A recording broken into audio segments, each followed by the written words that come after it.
Belə bir söhbət var, deyirlər ki, Aristotel İskəndər çağırır, gəlmir, deyir, niyə gəlmirsən, padşahın, ağon çağırır səni. Deyirsən, mən ağam deyirsən, sən mənə qulumun qulusan. Deyir, o nə deməkdir? Deyir, mən nəfsimin ağasıyam, sən nəfsimin qulusan. Belə çıxır ki, sən mənə qulumun qulusan. Ağam ola bilməzsən. Belə bir söhbət var, nə dərəcədə düzdür, amma gözəl sözdür də. Məsələ də budur ki, insan ətrafın buduyur, o nəfsani istəklərdən azad olur və başlayır yuxarı qalxmağa. O proses var ha, nəfsani istəklərdən azad olmaq prosesi. Bu prosesə deyərlər nəfi maəda. Nəfi inkara deyərlər. Nəfi. Nəfi maəda. Nə ki var, uzaqlaşdırırsan özünü. Yəni, ona doğru gedən yolda nə qədər maniyələr var, özündən uzaqlaşdırasan.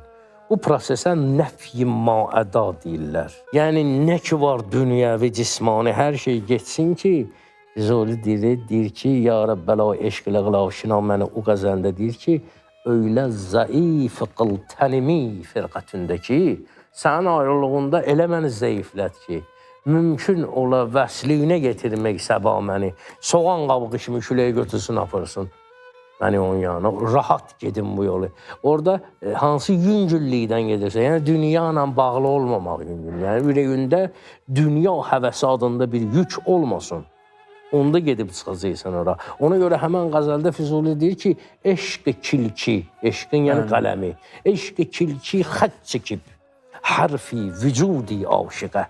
Vücud söhbəti var ha burada ya. Yəni o cisminin, vücudunun üstündən xət çəkir. Eşq-i kilki xət çəkib, hərfi vücudi aşiqə. Niyə? Çün ola sabit, sübuta yetə. Həq isbatında nəfi maada. Həmən o nəfi maada gəlsin yerini tapsın və ona qovuşmaq üçün. Və bu işi, bu prosesi ancaq aparan olsa nə olacaq? Ancaq eşq ola bilər. Başqa heç bir qüvvə mümkün deyil ki, bu işi apara bilsin. Təbii ki, əslində eşq qalsa, eşq kimədir? Eşq ilahi olar.